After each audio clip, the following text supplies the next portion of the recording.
She was just a maid, folding towels, scrubbing bathtubs, and keeping her head down. But when Tasha answered a hotel room phone in flawless Russian, the billionaire behind the door didn't just hear her voice. He heard a threat to everything he was trying to hide. What started as a simple slip of the tongue pulled her back into a life she'd spent years trying to forget. Who was she really, and why did this man know her mother's name? What he asked her next changed everything. The morning began like any other for Tasha, a bucket of supplies, a faded uniform, and a list of rooms to clean on the highest floor of the Belmorn Grand, one of Manhattan's most prestigious luxury hotels. She had long perfected the art of moving quietly, invisibly, through gilded hallways where people like her were rarely acknowledged, let alone respected. With her headphones tucked discreetly beneath a short afro and her head slightly bowed, she entered the penthouse suite, room 1210, for what she assumed would be a routine service. What she didn't know was that within the next 3 minutes, her life would be cracked wide open. While fluffing the pillows on the king-sized bed, she heard a phone ring in the adjoining study. Normally, she wouldn't dare answer a guest's call. But the call kept ringing. Out of reflex and instinct, she picked up the receiver and said hello. Then, in a voice she hadn't used in years, smooth, fluid, unhesitant, she replied in Russian. She didn't even realize what she had done until the call ended and she turned to see the room's occupant standing silently behind her. The man was tall, with sharp, icy eyes and silver-streaked hair combed neatly back. He was dressed not in a business suit, but in a black silk robe, and he studied her not with confusion or anger, but with unsettling curiosity. "You speak Russian?" he asked, his accent faint but present. Tasha froze. For a moment, she considered denying it, brushing it off as a mistake or rehearsed phrase. But it was too late. He had heard everything, her greeting, her politeness, her control of the language. "Yes," she said finally, in English. "A little. I studied it a long time ago." The lie sounded brittle in the room's still air. The man didn't press further. He simply nodded and asked for a glass of water. Tasha retrieved it, her hands trembling slightly as she placed the glass on the side table. She left the room quickly after that, but not before catching a final glance over her shoulder. He was still watching her. Back in the service hallway, Tasha leaned against the wall and shut her eyes. She hadn't spoken Russian aloud in nearly 10 years, not since she left Moscow under terrifying circumstances that she never dared explain to anyone. Not co-workers, not friends, not even the immigration officer who processed her papers. Her life in America was supposed to be simple. Quiet. She cleaned, she read, she minded her business. Yet that simple phone call had dragged ghosts from the past into her present. And the man in that suite, he was no ordinary hotel guest. She had recognized his face too late. Viktor Boronov. One of the richest men in Europe. A reclusive billionaire with murky ties to energy, weapons, and rumors of espionage during the Cold War's final years. She remembered seeing his face in a photo once, on a wall inside her mother's office in Moscow. That night, Tasha couldn't sleep.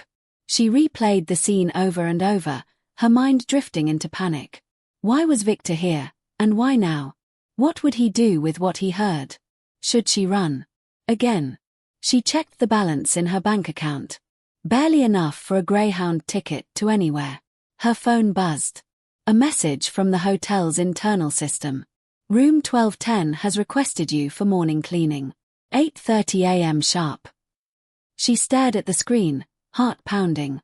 Guests never requested specific staff. That wasn't standard. That wasn't normal. He had asked for her. The woman who slipped up. The maid who spoke the wrong language at the wrong time. She didn't know what he wanted. But deep down, she knew this was no coincidence. The call wasn't random. The timing wasn't either. Something had been set in motion. And she was already caught in it. Tasha had always been good at pretending to be someone she wasn't. It started back in Moscow, long before she set foot in the United States. Her mother, Celeste Monroe, had been a renowned American linguist who defected to the Soviet Union in the 1980s during a scandal involving classified documents and accusations that were never fully proven. The world knew her as a political radical. Tasha only knew her as Mama, a stern but loving woman who raised her in a 2-bedroom apartment outside of Arbut Street. Their home was filled with books, most of them in Russian, French, and English. Tasha spoke all three before she turned 10. Her mother taught her to read Pushkin, translate Chekhov, and mimic Moscow accents with perfection. But Celeste also taught her something else: paranoia. From an early age, Tasha learned how to keep secrets, to trust no one, and to always listen for footsteps before she spoke. Her mother warned her that even their neighbors might not be who they appeared to be. Tasha was 12 when men in dark coats came to their apartment one night. They didn't knock. They entered. They didn't say why. Her mother sent her to the back room and told her not to come out, no matter what she heard. When it was over, the apartment was ransacked, half the books were gone, and her mother's passport had been confiscated. Tasha never asked what happened. She didn't have to. From that moment on, they moved constantly, first to Yaroslav, then to Nizhny Novgorod, and eventually to a remote village where no one knew their names. But secrecy came at a cost. By the time Tasha was 18, she had grown into someone who knew how to survive, how to disappear, and how to lie without flinching. But she was also someone who longed for freedom. Freedom from her past, from fear, and from the shadow of whatever her mother had done. She applied for a student visa to the US using a false backstory and forged records. Her mother helped her, insisting that she would never have a real future in Russia. "They will always find us again," her mother said. "You must go and never look back." Tasha landed in New York with a suitcase, $400, and the memory of her mother's tear-streaked face as she waved goodbye in Sheremetyevo Airport. At first, she lived in hostels and worked night shifts at diners, using her real name but never her real history. She avoided Russian neighborhoods, refused to speak the language in public, and slowly built a life where no one asked questions. It wasn't glamorous, but it was hers. She sent postcards back to a P.O. box in Finland where her mother had promised to collect mail. They were always short. "I'm safe. I'm working. I miss you." She never got a reply. After a while, she stopped sending them. When Tasha finally found a stable job at the Belmorne Grand, she thought she had made it. It wasn't what she had dreamed of as a child, but it was consistent. It gave her a roof, a routine, and just enough room to believe the worst was behind her. She never told anyone she could speak 5 languages. She never shared that her mother had once lectured on phonetics at Lomonosov University. She never mentioned the man who visited their Moscow flat once a month to hand her mother thick envelopes and leave without a word. That was another life. One she had locked away. Until yesterday. As she stood in the staff locker room, she stared at herself in the mirror. Same plain uniform. Same weary eyes. But now, she couldn't stop thinking about Viktor Baranov. She knew his name from whispers, from news articles that were quickly deleted, from files her mother used to print late at night and then burn in the sink. He was more than a billionaire. He was connected to something deeper, something old, shadowy, and brutal. If he recognized her mother's name, then he wasn't just interested in her fluency. He was fishing. For information. For her. She felt a cold knot form in her stomach. This wasn't about a hotel slip-up. This was about the past trying to find her again. And the worst part. She had no way of warning her mother. She didn't know if she was alive, or if the silence over the years had been a choice, or a consequence. That night, Tasha opened a showbox beneath her bed and pulled out the only photo she had from Russia. One of her at 7, sitting on her mother's lap in front of a typewriter. Another, taken at an embassy party, where her mother wore a green dress and whispered something in the ear of a tall American official. Behind them, blurred and almost unnoticeable, was a man with silver-streaked hair and eyes like ice. She held the photo up to the light. It was him. Viktor Baranov. He had been there. Long before the night the men came. Long before they vanished into small towns and new names. She put the photo down, her fingers trembling. Her mother had once told her, "If he ever finds us, we don't run. We fight, but only with truth." Tasha had no idea what truth she was meant to fight with. But she knew this. Viktor Baranov had seen her. And now, everything was unraveling. Tasha arrived at room 1210 exactly at 8:30 a.m., just like the message had instructed. Her hands were dry and clammy at the same time, the weight of everything pressing down on her as she stood in front of the door, staring at the polished brass numbers. She had considered ignoring the request, even calling in sick, but some part of her knew that not showing up wouldn't solve anything. Viktor Baranov wasn't the kind of man who made polite suggestions. He was the kind of man who sent quiet messages with loud consequences. When she knocked, the door opened almost instantly, as if he had been waiting behind it. He was dressed in a charcoal suit, no tie, his shirt collar slightly unbuttoned. His expression was unreadable. "Come in," he said, stepping aside. Tasha obeyed, her back straight, her face emotionless, the way she had trained herself to be around powerful men. The room looked the same as yesterday, except now the curtains were pulled wide open and the breakfast tray sat untouched on the table. The light from the morning sun made the room look warmer than it felt. He offered her a seat. She didn't take it. Instead, she asked softly, "Did you need something cleaned?" Viktor gave a small smile, then shook his head. "I need answers," he said plainly. "And possibly, help." The way he said help didn't sound like a request. More like a dare. Tasha said nothing. She wanted to walk out. But she stayed. He reached into a folder on the table and pulled out a single photograph. He handed it to her. It was a blurry image, surveillance quality. A woman stepping off a train in Finland. Wrapped in a red scarf. Wearing large sunglasses. But Tasha knew that profile. Knew it better than she knew her own reflection. Her throat tightened. "Is this your mother?" Viktor asked calmly. She didn't answer. He took her silence as confirmation. "She's still alive. We know this much. And I believe she's in danger. Or, she's a danger to others." Tasha's heart pounded so hard she thought it would burst through her chest. "Why are you showing this to me?" she asked. Viktor leaned forward. "Because I need someone who can speak the language, read the signs, and walk into certain rooms without setting off alarms. I need someone who understands the past but doesn't live in it. And because your mother trusted you enough to keep you hidden." Tasha felt the floor tilt under her. "You don't know anything about her," she snapped, more forcefully than she intended. He nodded slowly. "Maybe not. But I know enough to believe she's not who she said she was.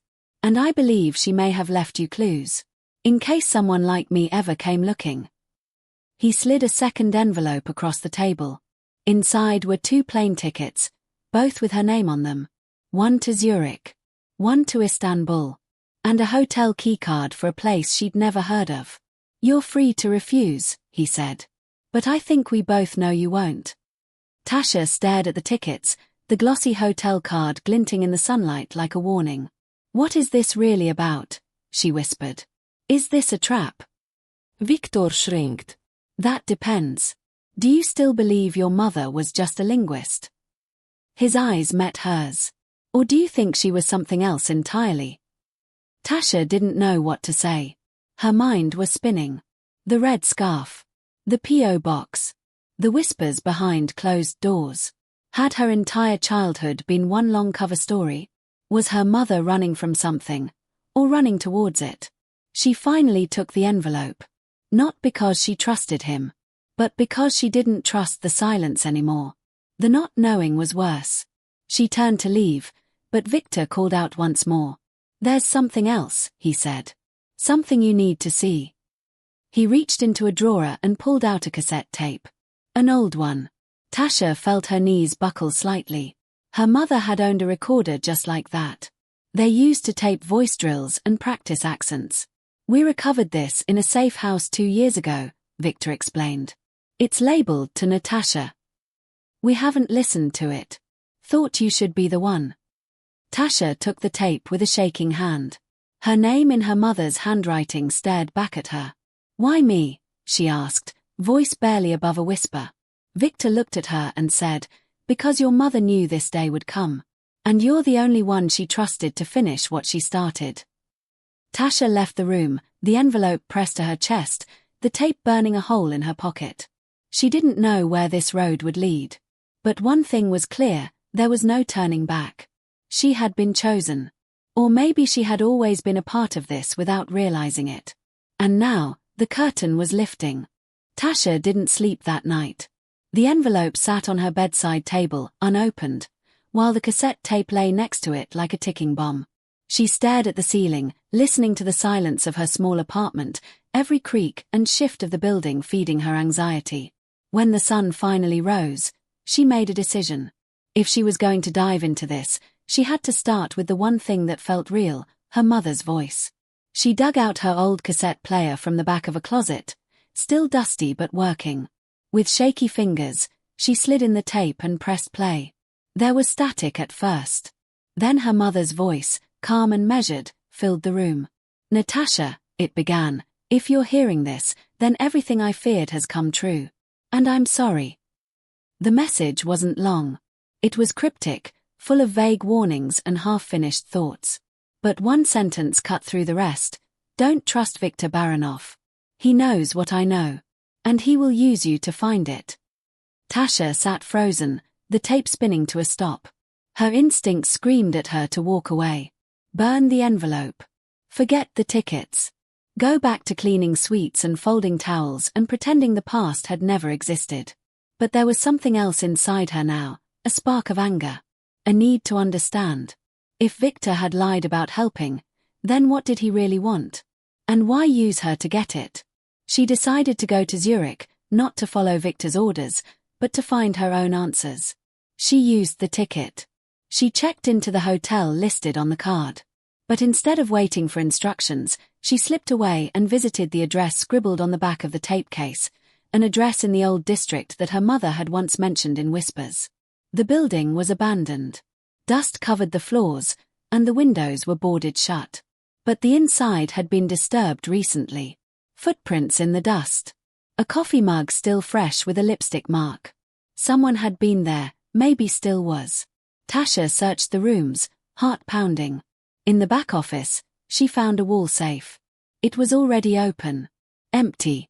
Whoever had been there before her had gotten what they came for. But etched into the metal of the safe door were 3 letters. RDK. She had no idea what it meant, but she took a photo and backed out of the building. As she stepped into the street, her phone buzzed. A message. No name. Just a line: "You're not the only one looking." The walls felt like they were closing in. She met Viktor that evening in the hotel lounge. He was already seated, a glass of wine in front of him, calm as ever. Tasha sat down, trying to hide the tape recorder now tucked deep inside her coat. "You lied," she said without smiling. "My mother warned me about you." Viktor didn't flinch. Of course she did. She was always clever. But she also made mistakes. Dangerous ones. He sipped his wine. "And you're smart enough to know I'm not the only danger here." Tasha said nothing. He continued, "There are others looking for what she hid. I'm just the only one being honest about it." That was the moment she realized something terrifying. There were sides to this game she hadn't even seen yet. And she didn't know which one she was on. They left for Istanbul the next day. The plane ride was quiet. Tasha pretended to sleep. In her pocket, she kept a tiny USB drive hidden inside her bracelet, a backup of the tape recording. She didn't know who to trust, but she knew she needed leverage. Once in Istanbul, they were met by a man named Yusuf who didn't speak much but seemed to know every street in the city. He drove them through winding alleys to a small apartment on the edge of town. Inside, on a weathered table, sat another envelope. This one addressed to her mother. Tasha opened it carefully. Inside were photographs, pages of handwritten notes, and a small map marked with an X near the Bosphorus. There was also a single name scribbled in the margin: Orlov. Back at the hotel, Tasha confronted Viktor again. "Who's Orlov?" she demanded. Viktor's face darkened. "A man who was supposed to be dead." The answer sent a chill through her. "He used to work with your mother," he added. "Until he betrayed her. If she left something behind, Orlov will know where it is." Tasha realized she was being led toward something that had nothing to do with her anymore, and everything to do with what her mother had kept hidden. A secret buried under layers of lies, across borders and languages and decades.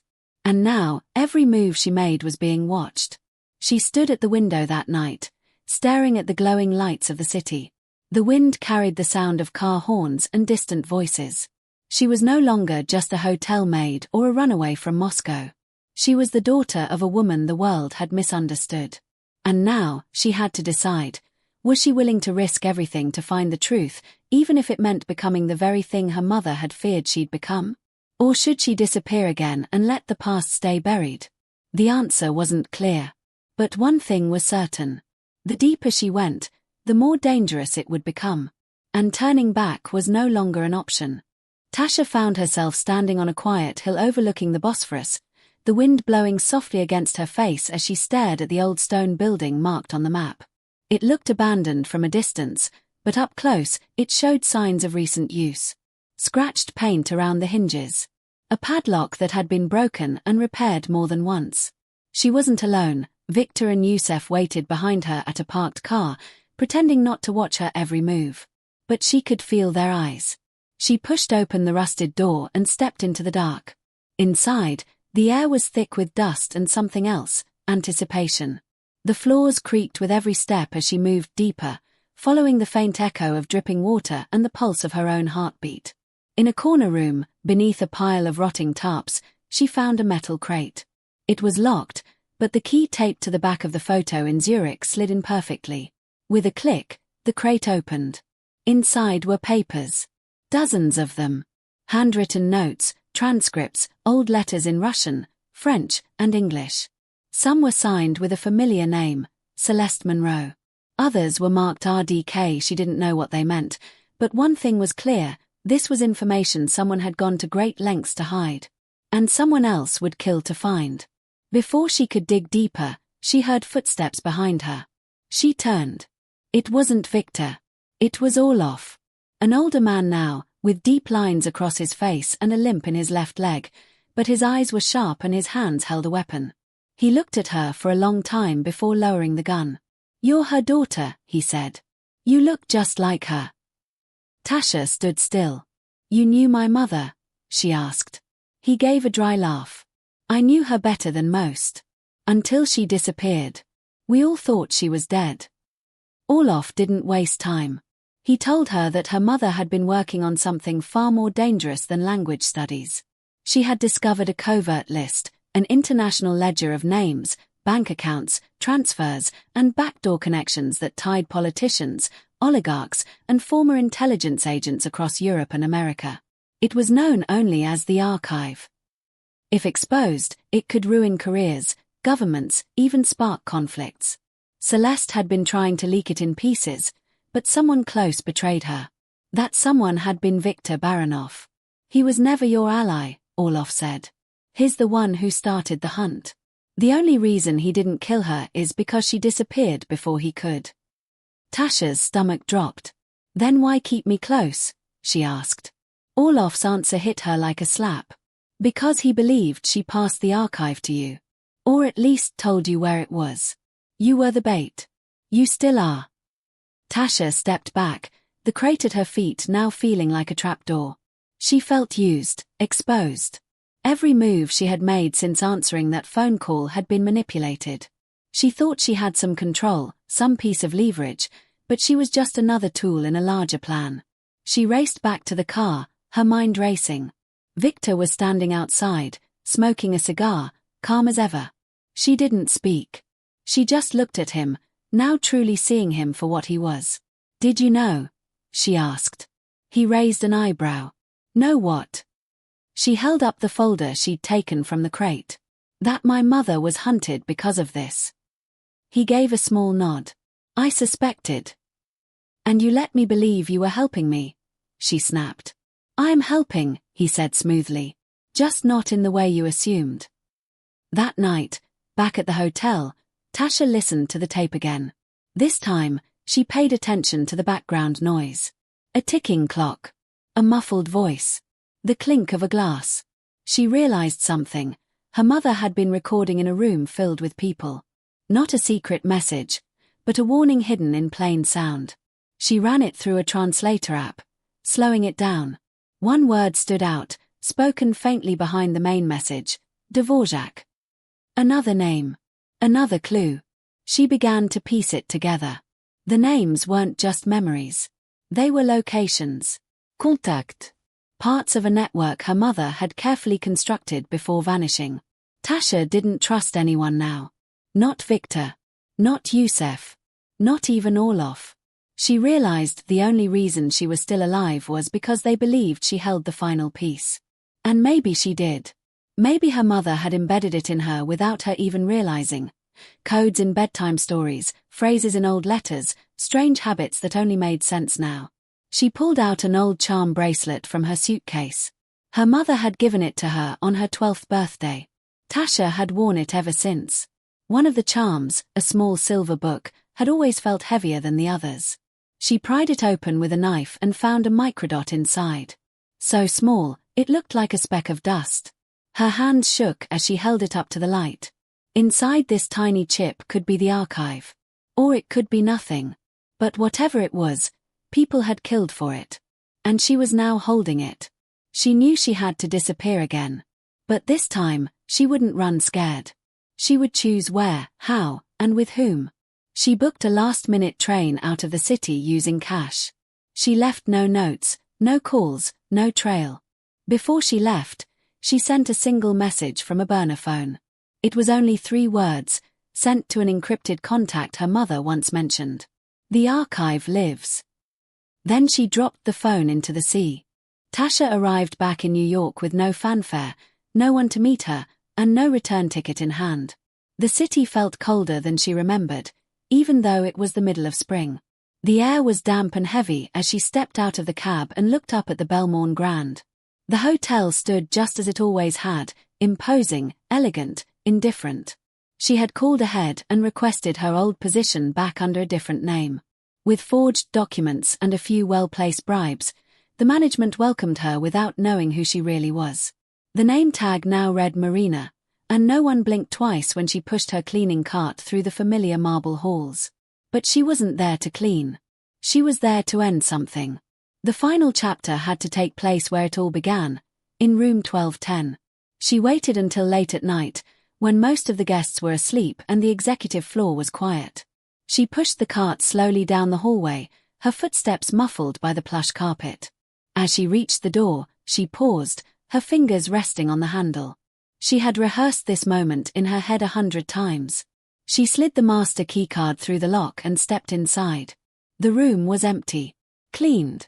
Just like it was on that first day when she had answered the phone without thinking and changed her life forever. She stood in the center of the room, letting the silence wash over her. Then, she walked to the desk, opened the drawer, and pulled out a slim brown envelope. Inside was the microdot. The one from the charm bracelet.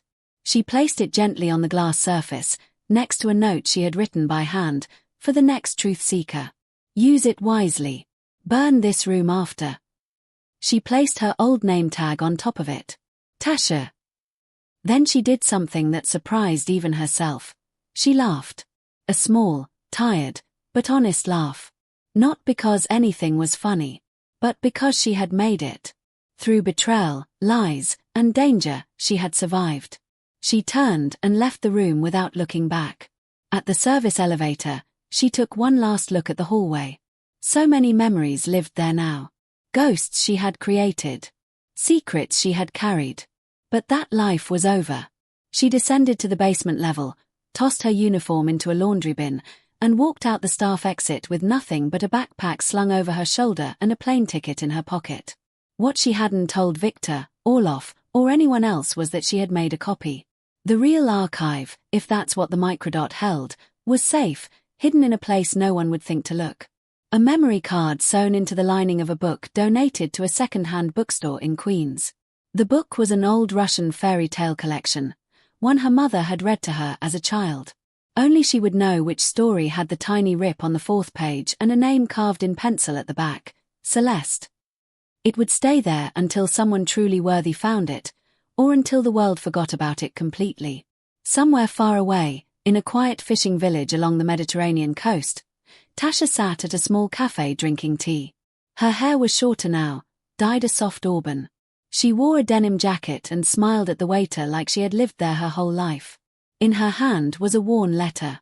Not the original, but a rewritten version of the last message her mother had recorded.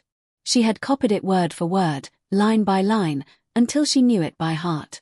There is no safety in silence, her mother had said. Only in the truth we choose to share.